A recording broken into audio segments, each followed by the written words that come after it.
7 o'clock, and I have a motion to open our meeting. I'll carry that. Second. December 10th. All those in favor? Aye. Susan Elwell. Charlie Costello. John Melcher. Frank Marchigiani. So, let's see. Tonight, our first item is a variance request for a well on 51 Oyster Point Road. And you're Hello. here to... I'm here Tell to us. represent the homeowner, and my name's Dan Johnson from Domestic Septic Design. I was hired by the homeowner to upgrade his failing system, and wanted to do a little background before I even get into this property. This property is at the entire end of Oyster Point Road. I don't know if you've been out there, but you go by the railroad tracks and then take a right and go all the way to the end. Or take a left. Take off. No. Well, take a left on Oyster, but Yeah, as you then go you all go- the way Oh, to on the the choo-choo end. track, you take that sharp 90-degree right and just follow the yellow brick road all the Yeah. way to the end. Okay. So it's literally out there, out there in the salt marsh as you come in through here. It's a small little parcel. They have an existing septic system with an overflow leaching area that every time the high tide comes in, fills up this leaching pit. Every time it goes out, it comes out. So the homeowner just knows it was going to fail automatically if he ever did a Title V inspection. So he officially didn't do one. He just hired me and said, look, let's upgrade. They have an existing well right within the house itself. And the butters have a couple wells here with the 100-foot radiuses. So before I did anything, I filed with the Conservation Commission because you can see where the salt marsh and the wetland flags are. I had Peter Kane do the survey and Bill Manuel flag the wetlands. So we have the delineation of our leaching of our area of which we can try to find pervious soil.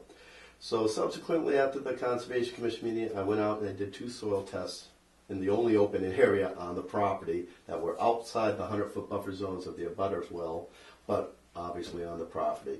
And fortunately, we hit relatively permeable soil, relatively shallow groundwater, and so as a result, what I told the homeowner is I'll design a system, see what we can do, and bring it in front of the board before we even finalize it. I didn't want to come and finalize a whole plan without meeting with the Board of Health agents, representatives, and then the board. So, and even notified a couple of the butters who wells were going to be near, just so everyone's on board with full disclosure, knowing what we're trying to accomplish out here.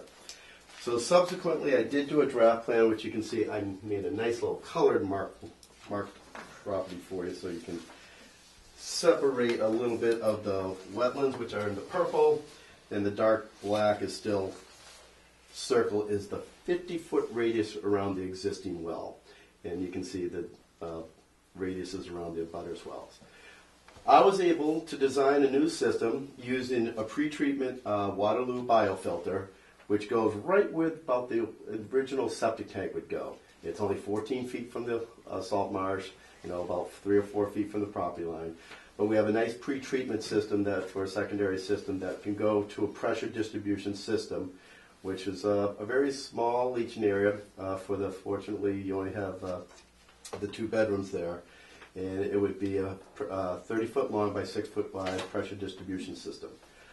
Before that Waterloo system gets to there, I talked to the board and I said, because the existing well is so close to not only the existing leaching area, but the proposed well, let's do additional treatment. On Cape Cod, we put a lot of these ultraviolet lights in there, and what that does, it just kills all the bacteria. So you have the pre-treatment, goes to the ultraviolet, and the pump will then pump it into the pressure distribution system. So I proposed that leaching area system. We're still all out of the 100-foot buffer wells of the abutters. We're within the 50-foot radius of the existing well on the property. In fact, the closest point to this treated system is about 18 feet. Right now, it's probably about 20 feet plus or minus from the existing well to the existing septic system, septic tank itself. And what we looked at is that I could create a system here that has every environmental treatment system out there. So it goes into a leaching area that is about secondary treatment with the bacteria being exterminated. I do have existing well information from this property. It was about 2 years old. that shows even with no treatment, with the well only 20 feet or so away from it, the water quality is perfect in the well itself. And this is the only Water source for this property. Property? That is correct. Now we thought about, okay, well, what are some other options there? One would be obviously we could try to move the existing well as far away from the proposed leaching area. But as you can see with the 50-foot radius, we can't even get it out of the 50-foot radius, or we're within the radiuses of the abutters wells too. So even though physically if we try to get it out of the 50-foot radius, well, never out of the 100-foot radius of the existing property, but we're now putting it in within a 100-foot radius of the other wells, which will, in theory, possibly restrict their drawdown. And that's one of the concerns that I assume butters would have if you tried to do that. Fortunately, the well that's out of their 100-foot of butters, which is the existing well, has a good drawdown, has a good yield, and actually has no environmental impact as far as the existing constraints for the water quality standards. The last option, which no one ever wants to do with a well within 50 feet of a leaching area, is a tight tank. Obviously, we try to minimize or not ever do those if we can avoid, for not only real estate reasons. It's just not a permanent resolution. It's always a temporary. And so back to square one, as I proposed, is to create a new septic system that has a secondary treatment, Waterloo, and ultraviolet remediation that it cleans the effluent to secondary treatment standards into a new leaching area. I know it's a lot to absorb.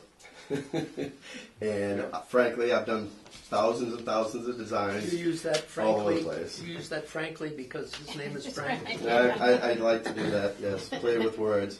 But this is the first time I've ever proposed this within this close to a well. I've done plenty of these on the Cape where they're really worried about this shellfish and stuff like that, and so they're quite common down eelgrass there. beds. Yes, they're quite common down there. But the site's very restricted, and this is the best that I came up with as far as putting in a new system to replace an existing failed system without going to the extreme measure of a tight tank or moving the existing well into a butter's 100-foot buffer somewhere else. And now I'm open up to let me have it. So these black lines are the 100-foot buffer zones from the other abutting right, wells. Exactly. Wells. And the big circle there is the 50-foot buffer, which is worst case scenario. You like to get it out of that if you can. Right. Right.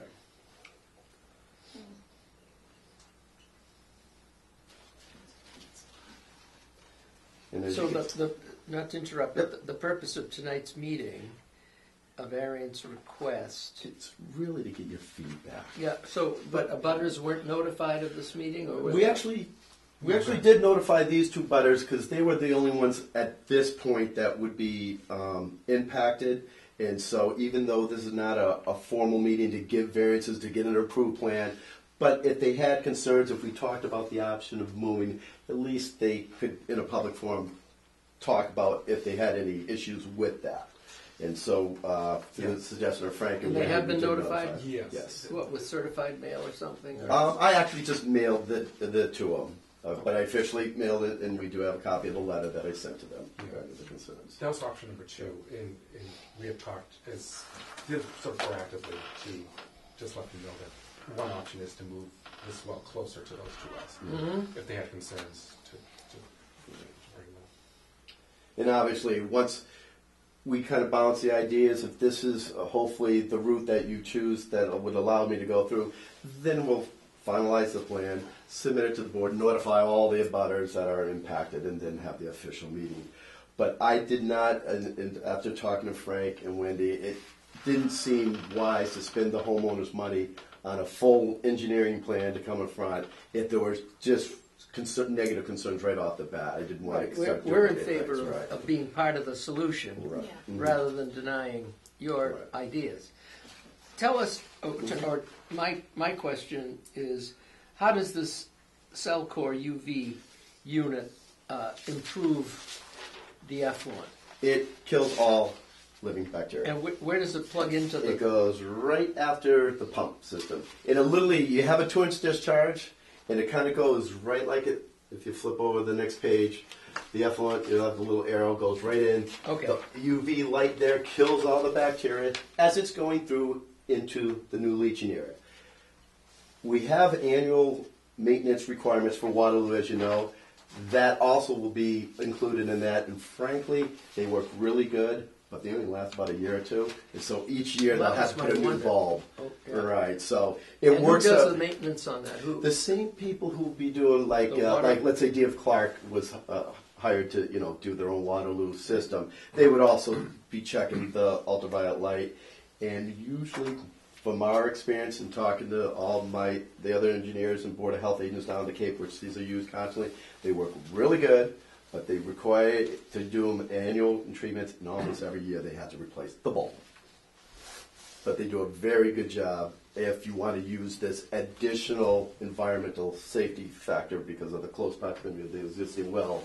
They work really good, but annual maintenance, and usually that does require a bulb replacement. This would all get recorded on the deed of the property as well. You get on record the deed, obviously the notice of alternative technology. They have the standard form that we do for any of them, whether it's Waterloo, Presby, Fat Microfast, they all go on that. And then with that, that'll be in their maintenance agreement. Contract. Right. That does, like the standard maintenance agreement you have with any of these, along with that would be the additional writings that require annual maintenance of that.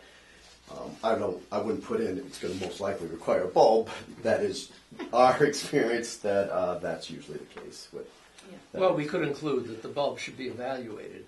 You yearly. could actually put it maybe if you want to do again. I think we did a little more research. They did above what I did, and if you guys come back to it, you can just put it in the language. It's going to be replaced every year regardless. In addition to, if you want to And do who water would testing. monitor that it really was replaced every year? Susan. Yeah. I was You afraid can of- have them drop off the bulb at the Board of Health every year afterwards. But usually on the checklist that you have with operation and maintenance, you can just add an addendum to that. Was it reviewed? Yes. And was it replaced? Yes or no. And that's signed off by the same person. It's pretty straightforward on that. And we get those reports in the office and we can track them to make sure they're being done. So you're looking for the board's feeling about pursuing this solution. Exactly. Have I done enough treatment that you would feel comfortable based on existing water quality from an existing well that's only 15, 20 feet away now to another new leaching area that's only going to be 15, 20 feet away with all these environmental additions to it? And that's literally that straightforward. And you have the power to grant yes or no, obviously. With that. Now, we're unfamiliar with this disinfection UV unit. Mm-hmm. And I did tell Frank and Wendy, you can call the Mashpee Board of Health agent Glenn Harrington. Actually, I've known him for 48 years. That we do a lot of them down there, and so there's other boards you can talk to. But I know we've done a lot down in Mashpee and those too. So my feeling would be that I would tend to be interested in pursuing this contingent on just fact checking the UV add-on thing. That's just my personal As long as there's a feeling. checklist. I think, as I proposed, I think it's beneficial to it because of the environmental sensitivity of it, and because they're commonly used and they do have a good track record. Other than those two things, you want to do them annually, and they probably do have to replace a bulb. But other than that, I encourage you, and I think I even told Frank and Wendy to call the Board of Health. I don't know if you ever did in the Mashpee, but just so you're only hearing it from me, but now you can hear from the horse's mouth that has years and years of track record down around that. And so just so I didn't either misspoke or relay false information, they do the due diligence, and if it does work out, then that's the best treatment we can do given our extremely restricted site. So anyone in the audience? Is there any people to speak? Sir? Yes, my name is Matt Jackson. I am one of the abutters that were not informed of this project, but found out by one of the other abutters that were informed. And I own the property directly, if you're looking at this map, to the right of the property. It's actually 32-004. And my concerns are that where they're placing this is my right of way to my property. It's the only way for me to get it. Sir, could you come up here and just point on this Yeah. map Yep. where you're talking This about? property too. Because we've got a So- ortho map here. Okay. I got a good survey here. Okay, so this is the property right here. That's your property. Yes. Here we go, here. And this is the upland. There was always a road that came down before Raffi purchased his property. And this is his property. This here. is his property right here.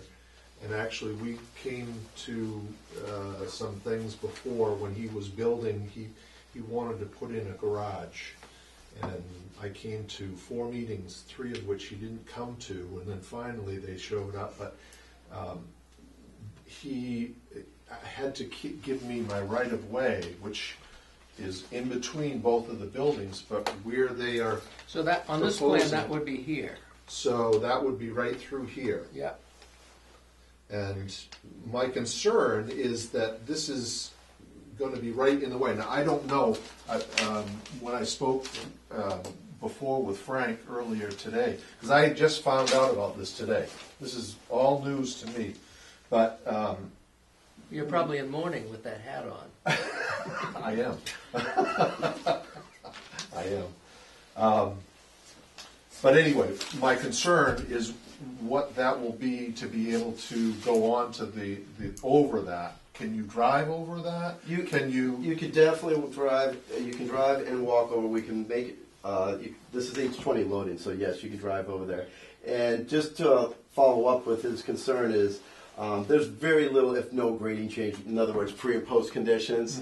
So there's no. We're not making a big mound there. That's gonna, you got to get a 4-wheel drive vehicle to get from point A to point B. So it will be It- sunk down in. It's the same. If it comes up a couple inches here, and this 9 contour gets pushed over about 7 feet. So pre and post conditions, no one would really know, even through the naked eye, what's going on. And so his accent, which is on this survey plan, this old survey plan he's referencing, would still be there and still access and egress, right? The UV portion is also below ground, right? Yep. Yeah. So this 9-foot contour that's here is Yep. a proposed contour. That is correct. You That's, have the that's exi- raising it up from No, existing 7. It's pushing it over. It's pushing over. This 9 contour goes right through here. See that? Yep. Right there. And all I'm doing is pushing the 9 contour Over, towards the salt just marsh. a little bit, right? Just But because. not affecting the stone walk or his No, area. exactly. That's why you can. His area actually scaling out, looking at this, and most of it's not even going over the leaching area. Meaning your path is kind of right along here. Yeah. Right. Yeah. And what I'm And what getting about, to what his about this distribution box? Of this that's water? just a pump chamber, And that's underground. and BH20 loading, anyways. and Right. At the same. In the field as well. Right. Field, it's stone and pipe, which handles H20. Schedule 40 does, so that can handle that. And what I was trying to address his concern is there's really no grading change where your access and egress to go through Raffi's property would be impeded at all. Well, that's Does that answer your concern? That's my concern, and as long as it's worded such that that's the way it will be in the things, I mean, that would be. So where we would go from here tonight, if we give you the green light to pursue this avenue, you would have to come back to a public hearing. You'd be alerted with a certified I would mail. hope so. And This the, was all. Yeah. But this was This just a isn't a preliminary. public This is hearing. not a public It's not a public hearing. No, It's it's not just a legal anything. Gotcha. We just notified on behalf because there was wells, which is a more environmentally sensitive area. Okay. This is just access and egress, and even though we didn't go in a huge detail, there's no change in grading that would prevent you from doing point A and B now or post conditions of it being installed. Just when the Right. installation occurs. Just when the installation, no one can pass for a little bit. Yeah. That is correct. Yeah. So there would be a public meeting, public hearing scheduled. You'll get a notice of it. Okay. All the And- abutters around, and not all- just the two with the close And, wells. and you can ask your questions then, and you can request how your concerns are addressed in the final plan. Okay, that's fine. It wasn't my concern more than it was one of the abutters' concerns that told me I had no idea, and when I came down and saw the plans that were going right where my access is, then I had concerns. And what I'll do on the final plan is I'll scale this off, because on the deed it just says you get access. There's really no, 10 feet this way, 20 feet, there's no numerical delineation of it. But they do have this on it, so I'm just going to show this over this in a little dashed line, so at least you can say, okay, Yep. that map shows there, that's there, and then any details you'll know what is or is not, at least underneath Okay. that roadway. When they install it, go on vacation.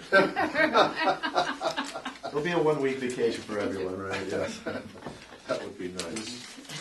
Great. Thank Okay. you. Thanks for Thank coming you. in. You're Thank welcome. you. Any other questions? Well, would someone make a motion to proceed along these lines, contingent on speaking with Mashpee and other towns familiar with Sure. the UV treatment? Yep, do as much homework as we can. Yep. John, do you want to make it? My attraction, my attention keeps coming back to this paragraph in the DEP. Says that the regulations require a tight tank. Yeah, the only thing, Dan was able to find suitable soil. That's the tricky part, I think, right, Dan? If you find suitable soil, that is not actually allowed.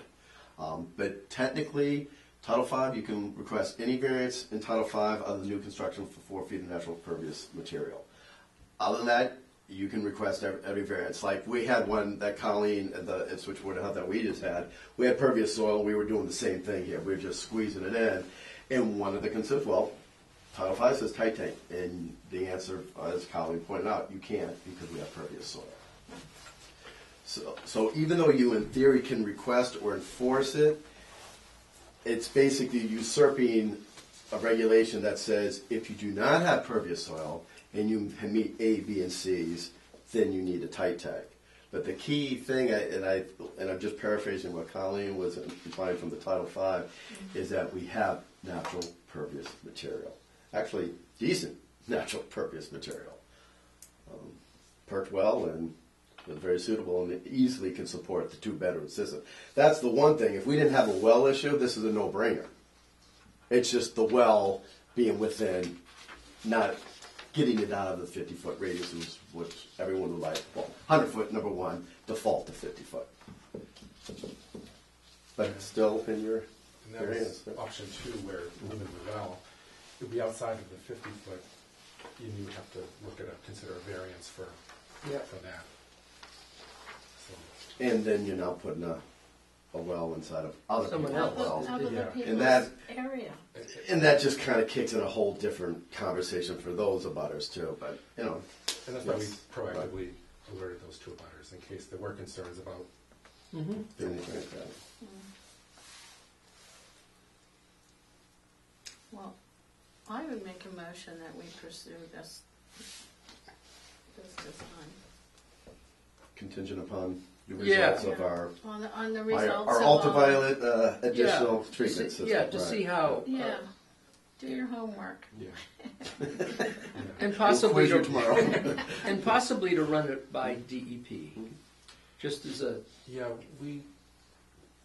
they won't really They give won't an opinion. Yeah, They want to stay out of it. yeah. The DEP, that was the whole thing, and wise of them, and the first time we can actually say a government entity did something wise, is they want to leave it to the boards. You guys know what's best for your towns. And that was something that we, the engineers, been pushing for decades, and we got it through, and the DP acquiesced to that. It's, you guys know what's important in your town, not some person down on Winter Street in Boston. And that call was made, right? Well, you made a Yeah, I motion? did. I'm gonna abstain, so you guys do it. All right. I'll second it. All those in favor? Aye. Aye. Okay. Well, thank you very much. Appreciate it. Thank you. Thank you. That's a good thing. Magic in most places. All right. So Frank, you look into that Yes. this week, and there might be others, that have experience with that type of treatment on top of treatment. Okay, so it's a little later, but 7:10, we're supposed to meet and talk about our sale of tobacco products to minors and our regulations. And I understand we have a visitor, Yes. important visitor, to talk about things. Two of them. Oh, Yes. all right, I didn't recognize this. Marissa's here from the school Oh, committee. well, do you want to start this? Doesn't matter.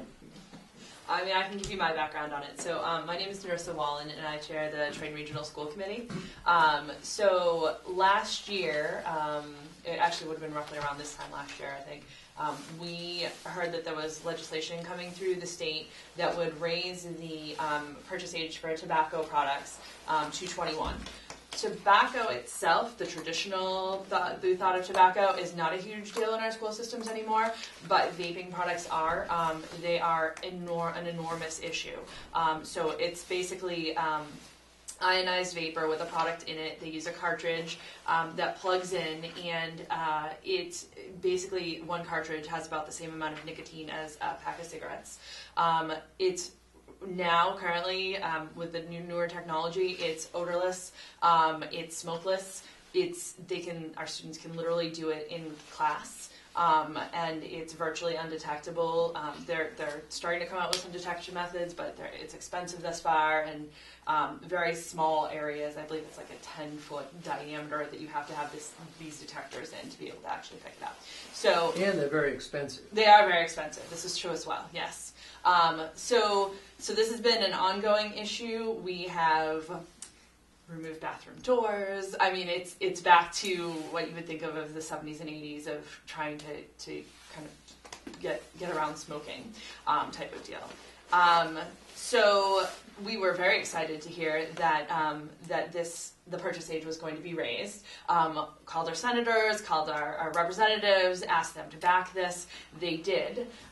In November, a number of us went to the Mass Association of School Committees and Mass Association of School Superintendents conference that they hold annually. One of the sessions that two of us attended was specifically about this legislation and how it was going to come into play on January 1st. And when we were in there, they told us that there is actually a gap, essentially, in this legislation, whereby if someone is 18 already as of the date that this state law will go into effect, they are actually essentially exempt from that. So if we have a student that's turned 18 by the end of December, they can continue to purchase products under the new legislation, even though the purchase age has been raised to 21.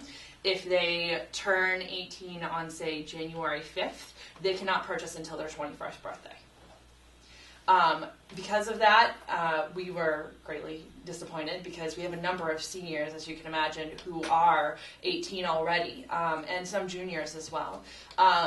So the solution, the workaround that the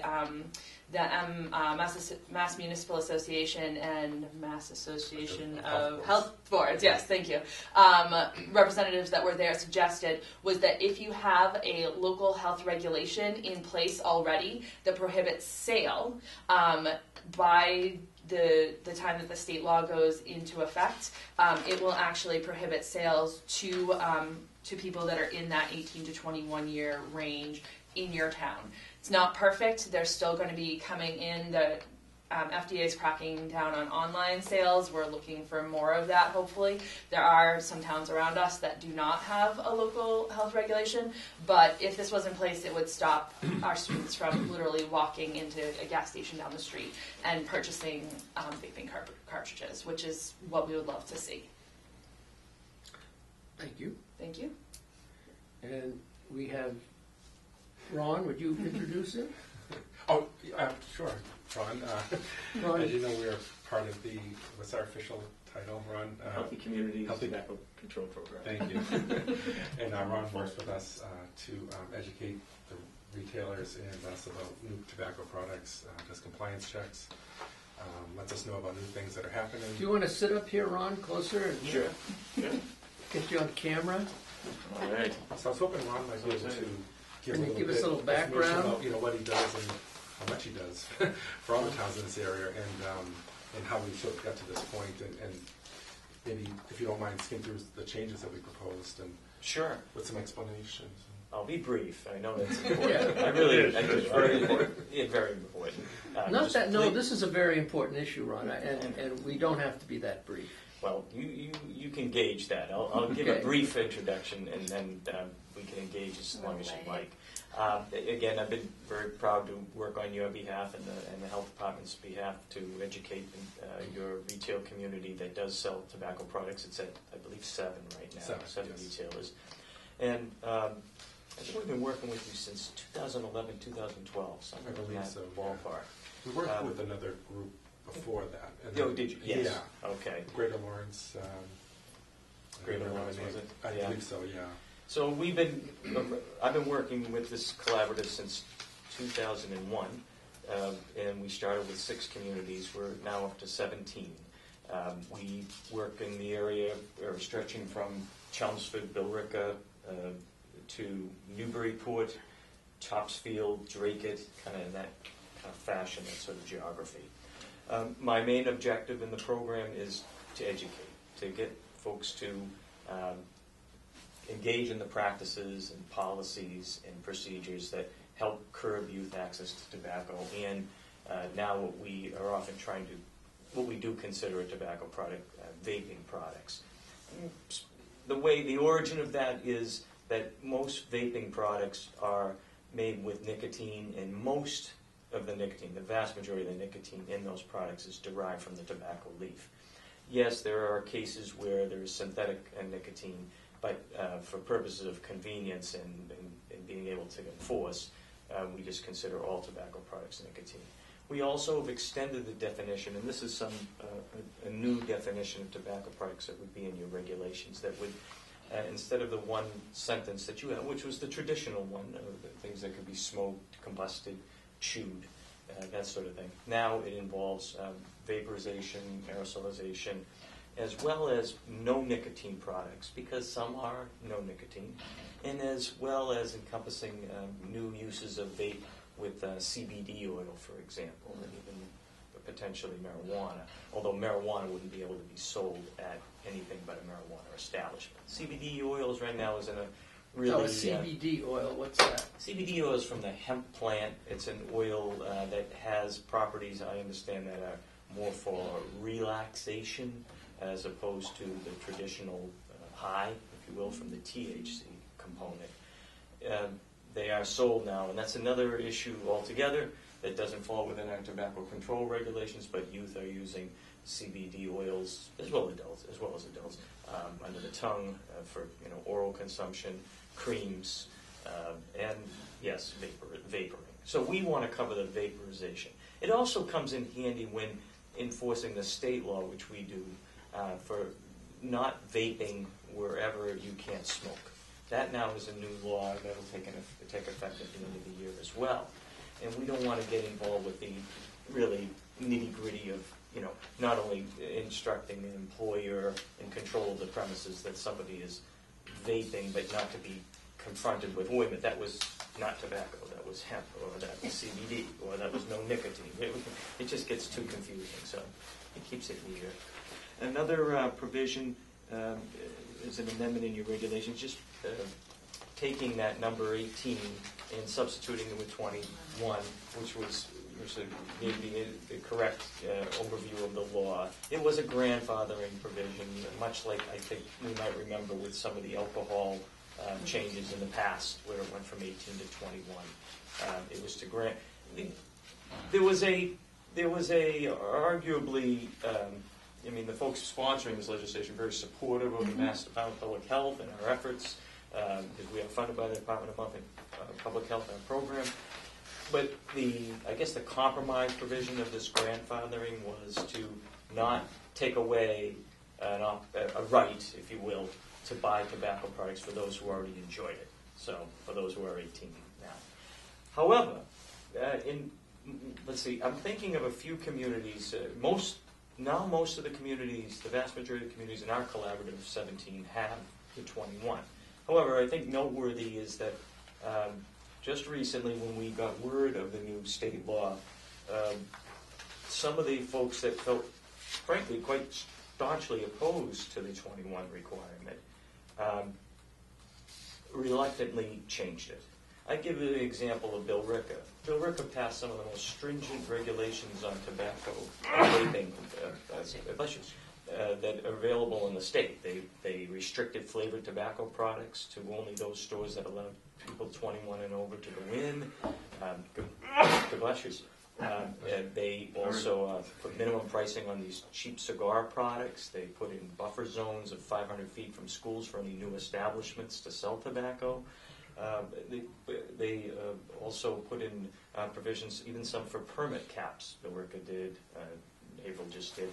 So these are all considered like the strictest of the provisions and the regulations. However, they didn't go with 21, and the reasoning was, and this makes sense to many people, and that is, if you can vote and if you can be serving the military. Those were tough issues for many of the boards. Bill Ricca just changed, and it's going into effect this month. Why did they change? It's a 5-member board. They did so because of this, the difficulty for education for the retailers. As you mentioned, if somebody goes into a store in Rowley, the board decides not to change it, then what will happen is, say someone goes on January 15th, the retail clerk will have the challenge now of, when they see that age 18, they'll say, whoa, it's 19 now. And then the person with the card is going to say, no, I became 18 before January 30th of 2018, so I'm the grandfathered 18, not the post-grandfathered 18. And that's confusing. By all accounts, I'm not trying to tell you it's confusing, that seems to be a common thought as it's explained. And then the only other, and then Amesbury, we have a public hearing tomorrow in Amesbury. They're going to consider 21, and they've been a long-standing opposition to that move. But again, we call it ripping off the Band-Aid fast instead of slowly, instead of waiting those 2 years, for it to change. Salisbury just changed it last week, and they would. And one other, looking at Raleigh, it's a Raleigh today. But there are, in your neighborhood, it looks like Newburyport is going to remain at 19. So they'll be good for that first year. It'll just be that second year that'll be a little tricky for them. And I believe Newbury is, I don't know any word of Newbury making a change.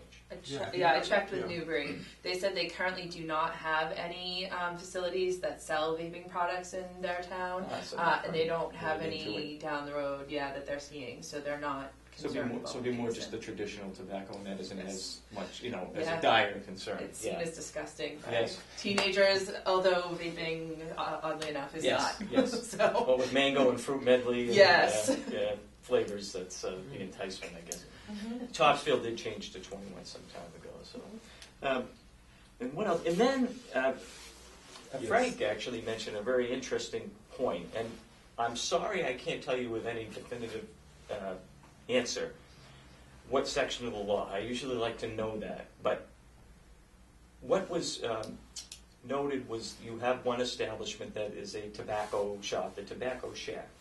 And they've adhered to a strict 18 or Oh, older. the place up near the Agawam Diner. That's right next to the One- Agawam Diner. So it's a place where smoking is permitted, and the reason why it's permitted is there's a provision in the state law that gives an exception for retail tobacco stores, they're called. They're known by most of us by smoke shops or a vape shop, in that case a cigar shop. So that's okay. But the question that got posed, and This just happened today. is while if these changes that are noted in the regulations in the draft here were to go through, it would prohibit the sale of it to anyone under the age of 21. However, it wouldn't necessarily, I looked, the state law still remains at 18. I saw that the state law remains at 18. And so, you could have a situation where you could enter the store at 18, 19, and 20, but not be able to purchase. Well, why would you be there? So we wanted to kind of close that. I talked to Cheryl Sabara, Attorney Cheryl Sabara at the Mass. I should say I texted her. It's the shorthand for speaking these days. And she assures me that the state law, I think it's Chapter 157 of the Acts of 2018, did make that change from 18 to 21 in that definition of retail tobacco store. Me being the way I am, because I didn't see it myself, and she couldn't give me the citation, makes me, and also for other reasons. One, that it doesn't hurt to have any regulation anyway. I made a change in There's a revised. the Yeah, the the definitions. yellow highlight. There's a Yeah, I added the definition of, we call it, it's the same as the state law, a retail tobacco store, so we call it, just, I don't know, a term of art, an adult-only tobacco store, a retail tobacco store, just to emphasize the fact that it's adult-only. And then there's a section, I think I had K, I think I remember right, section K, which was your old violation section, just kind of moved all the letters up a little. It has the first sentence is just what it is anyway. It doesn't really add anything. It is what the law is, which is the Raleigh Board adopts the Massachusetts Smoke-Free Workplace Law, which means you can't smoke in workplaces, restaurants, bars, and that sort of thing. It is the law already, and the state law presents the floor, not the ceiling. But this is a little bit different for the other communities. It just so happens historically, not because of any embracing of smoking by the town of Raleigh, but this threw me a little bit because this would be putting actually a sentence that emphasizes the fact that you're sticking with the standard of the state law and not anything higher. We have a common sentence that's in many of the other communities that say, in addition to the state-free workplace law, which is the law, we are also going to not allow smoking at a tobacco shop, or not allow a smoking bar, or not allow it here and there. But this has been here for a while, so this was a understandable judgment of a business. That's the essence of their business, and the focus is generally higher end cigars, not the cheap ones that youth are after. So I added Frank that- smokes. So those are the good ones. So I won't say in moderation, good for you for sure, but not to that attraction to the youth. So I put in that sentence: smoking shall be permitted in an adult-only tobacco store, as defined in Section C, which we mentioned there. And this is just to emphasize the fact that it is that exception stands. I think sometimes it's nice to have it in the regulation because people tend to look more at local regulations than they do the state law. The state law is a very lengthy, Chapter 270, Section 22 is a very lengthy, and always in the spirit of legalese is not always fun to read. This tends to be fairly easy to read or straightforward to read. So that's it. How much? Thank you. Okay. How much of a education of these 7 vendors in Raleigh is going to be needed? How much work on Frank's part with your advice and supervision is going to be? What would you envision? What's needed? Really minimal. What we do is we send them with new signs that say 21. Now there is if the board were not to go and make the change, we've got some off the presses. I mean, there will be some communities that do not change, and we're going to have the 19 with an asterisk, the grandfather. It was quite a conversation we had at a statewide meeting of what to put on that sign. But in any event, it would be just generally supplying all of the retailers with a new sign. And the most education, actually, again, what you had mentioned earlier, is it's just, you can't avoid it's going to be tricky because the state law is different than the local law. So we have to emphasize to those who go to the switch to 21 all out that there's no grandfather. They're going to have customers that are going to say, hey, no, I'm grandfathered. I'm grandfathered. No, I'm not grandfathered in X community because the board is 21, effective December 28th, let's say. So that's pretty much it. And then in regard to the retail tobacco store, it just would pretty much be a phone call or a visit there. And I think they respect that, actually. I don't think there's any, I don't anticipate any pushback on that. We're going to personally mail and also visit each one of these places individually. And I already talked to a couple of the retailers already. And I asked them to be honest if this would really impact your business. They really said no. The couple that I talked to, I didn't talk to every one of them. And like Ron was saying, this is going to be a nightmare. We have, as you know, in the past had issues with selling to minors as it is, and this is just going to make it even more difficult. Because there'll be more minors. Right, and the whole grandfathering part where, Yeah. I have a question, if I might. On draft one, the second page, down at the bottom, number 3, would you explain verification age? Oh, yeah. Oh, Yeah. it's my apology. I didn't I make that. think Was the, that's that was the important. last one. That was and I didn't mention it. That's what I get from trying to use my memory versus going through the draft. Thanks. Yes, this is one where I don't mind telling you that you're talking about section D3, right? On page 3. Yes, D3. Yeah.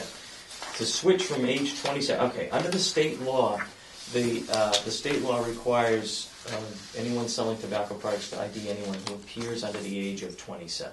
Right. I find it quite puzzling that while the state legislature increased the age 3 years, the age at which to ID didn't go up, at least commensurate 3 years.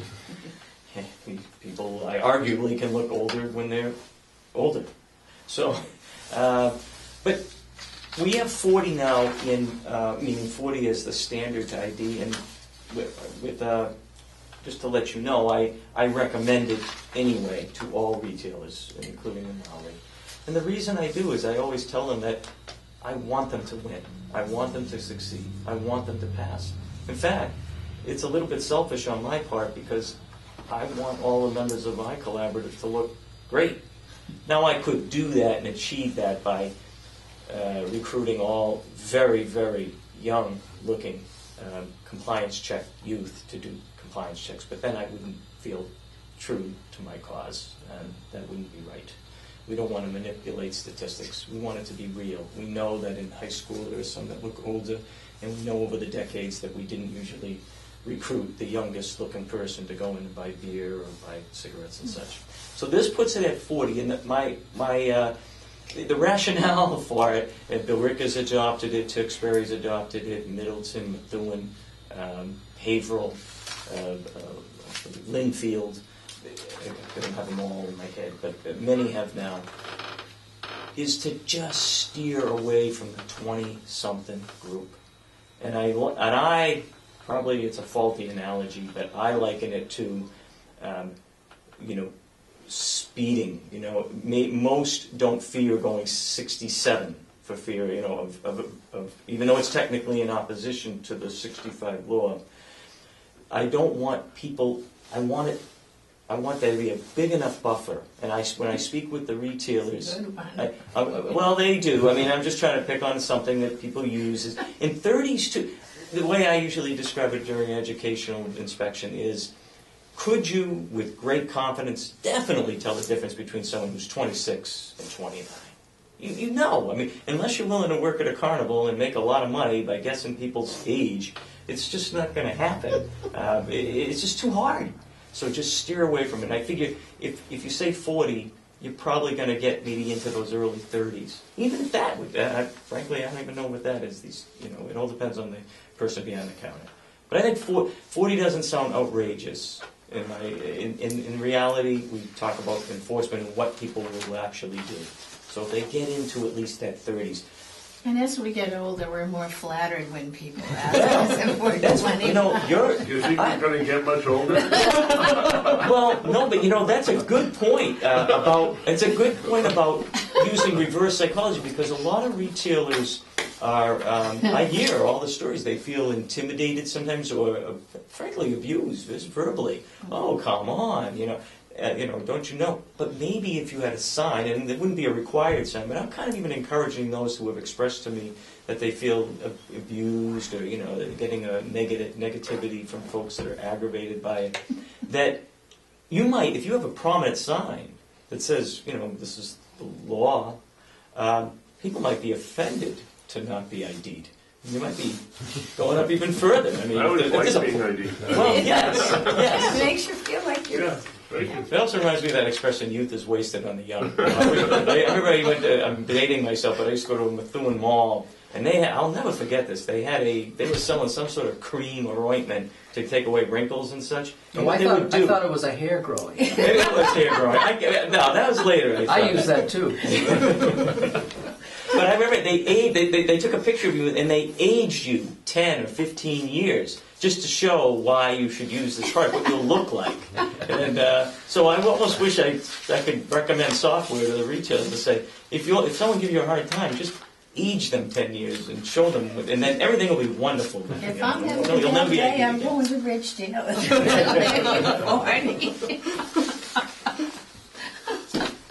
Well, I've gone on, and Thank thanks you for bringing answering bringing that. up the point. I didn't People need, cover that. consumers need to know that. Yes. And I mean, I went through, I apologize, I didn't go through all the sections, but anywhere, the tobacco vending machine, anywhere it says 18, it would be 21. The tobacco vending machines, I think the signage, when you do those find and replace in a document, anywhere I found 18. Even in the statement of purpose, we took out the word minor, because of course someone's not technically a minor at 18, 19, or 20. They're adults. So Right. we just added a provision there that is from the Institute of Medicine, a reputable organization, peer review organization. It just is one of the benefits would be to interest certainly to the middle and high schools is the 15s and 16-year-olds aren't likely to have a connection as much with the 21 and 22 that they would with an 18 and 19. So that's sort of kind of getting that buffer zone of sorts for getting sales from others. Well, thank you. Yeah, there's also, Amelia. Mr. Chairman, I was going to say there's a I saw the Yeah, we letter did. from the selectmen that Yeah. kind of support Yes, they want us. thoughts on this. Right? So to move ahead with tonight, we can, if we choose, make a motion to change our regulations. And I'm confused as to draft number 1 and draft number 2. Sorry. Yep. Draft number 2 adds that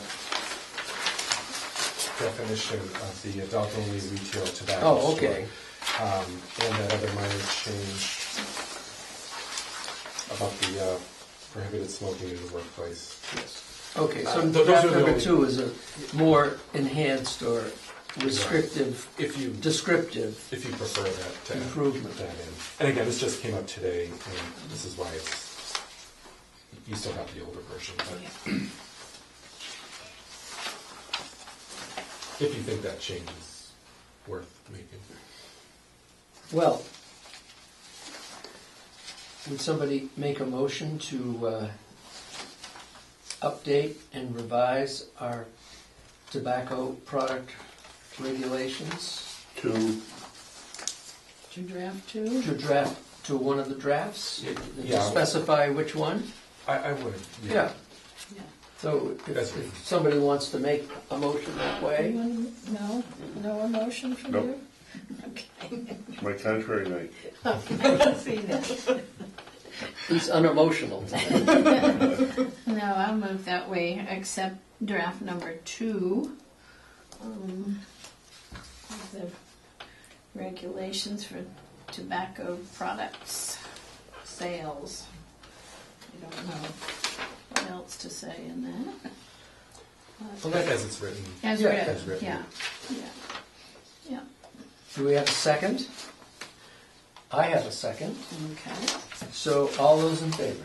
Aye. Aye. So, thank you. Thank for you. coming. I appreciate it very much. Good job. Thank you. Thank you for coming. Thank you. Thank you. You're very welcome. I'm dismissed. Unless you have any other questions, unless you have any other questions for him while he's here. Stay away from the tobacco shop on your way home. Yes, I get the annual, at least, well, twice a year. My brothers-in-law, they do like to enjoy it. Oh, do they? Yeah, and they get very upset when I don't want to stay in the room and enjoy the smoke in a vicarious manner, I guess. Right. Thank you. Thank you very much. Thank you so much. Yeah, all right, take care. Thank you, Marissa. Thank you. Everybody. All right, let's see. Next on our agenda,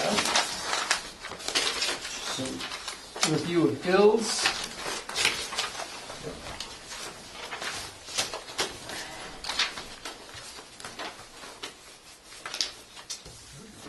I can agree with this. And we have minutes. Yeah, the minutes from last meeting, Mr. Chairman, were Susan and John were here only. You were at that okay. meeting.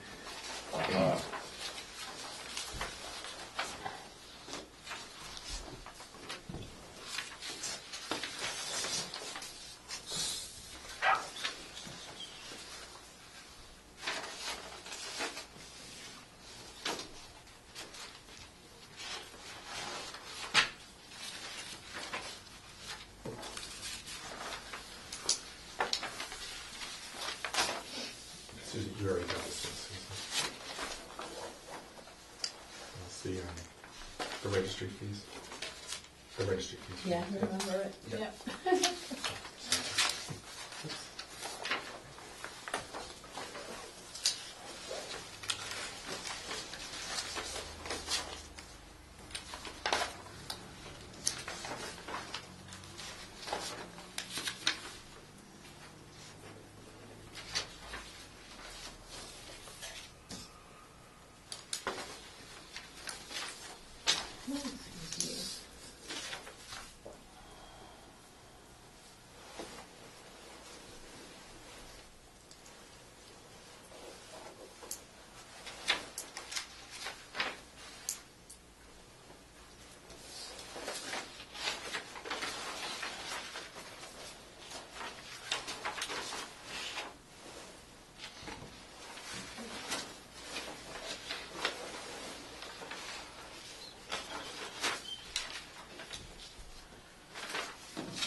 Okay.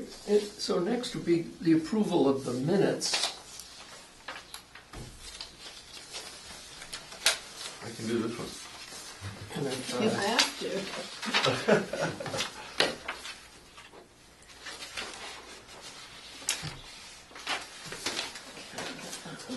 okay.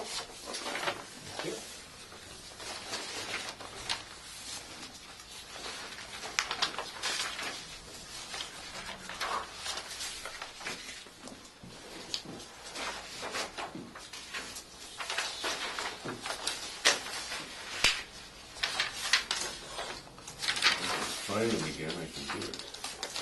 Should be at the very bottom of the pile.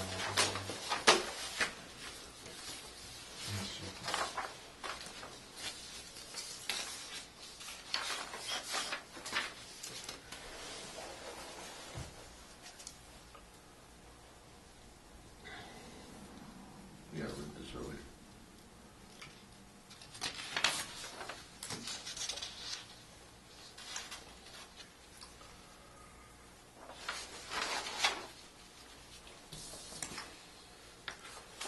John Beltran moved to accept the minutes of October 29th. Second.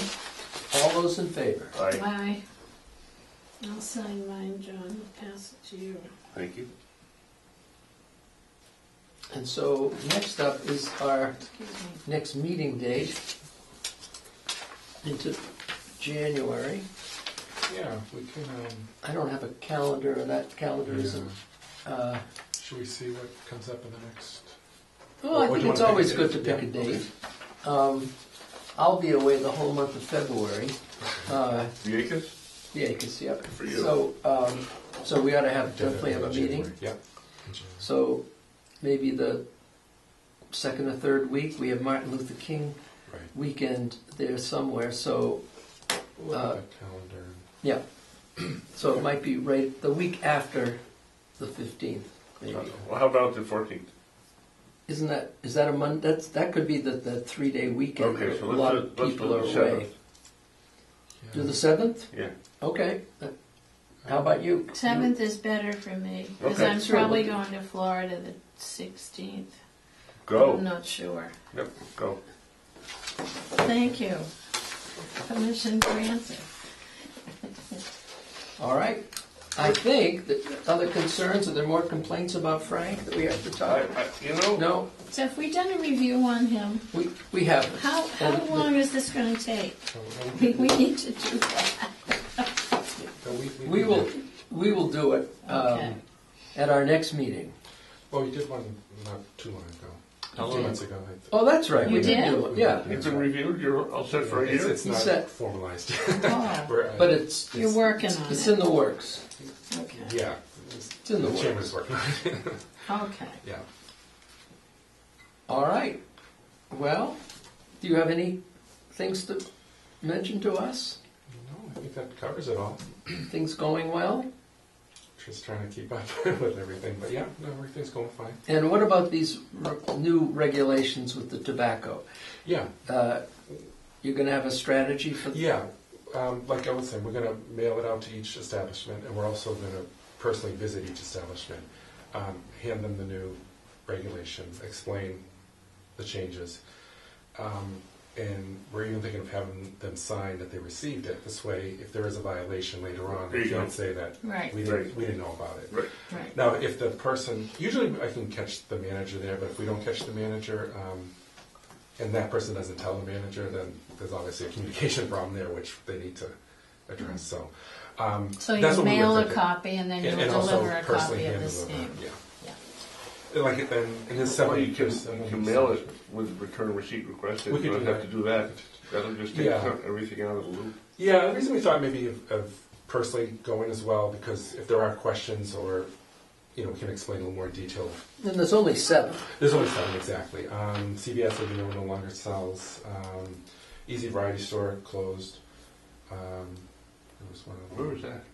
It was in 300 Newport Turnpike, in the mall with the Mexican restaurant. Oh, okay. Kathy's Yeah. Country Oh, Club. yeah, yeah. Next Yeah. to- And Raleigh Country Club years ago used to sell cigars, but they don't anymore. So what about signs? Yep, there's a. Are we going to make signs, or? Actually, we can get them online. He said they have. Yeah. I think signs should Yeah. go with your visit. Yeah, what we usually do is when we go do our normal inspections, we have a checklist for tobacco, and there's a series of signs required by law that they need to have. So we usually have a box with us, and if they're missing some, we just give it to them. Say, look, put this up. This is where it needs to be, to save the trouble. And they say, oh, we'll order some, and it never happens this way. And as a Board of Health, we get them, at least we used to, free of charge. So hopefully that hasn't changed, and we'll order the new ones for 21. And Yeah, they should start right when you go and present the new regulations Yeah. to them. We should give them that, and that should be put up. These regulations will be effective when? I believe it's December 28th, I believe. 28th, I thought he said. Yeah. So right at the new year. Yeah. It's before the very end of the year, and that was a safety measure. Yep. It was, I believe, it was the 28th. Okay. Had in there. So yeah. Well, So yeah, that was the plan. Unless you. no, sounds good. Shall we make a motion to close the meeting? Yeah, we have one person absent here. Yeah, so we can. We can close We it. can close the meeting.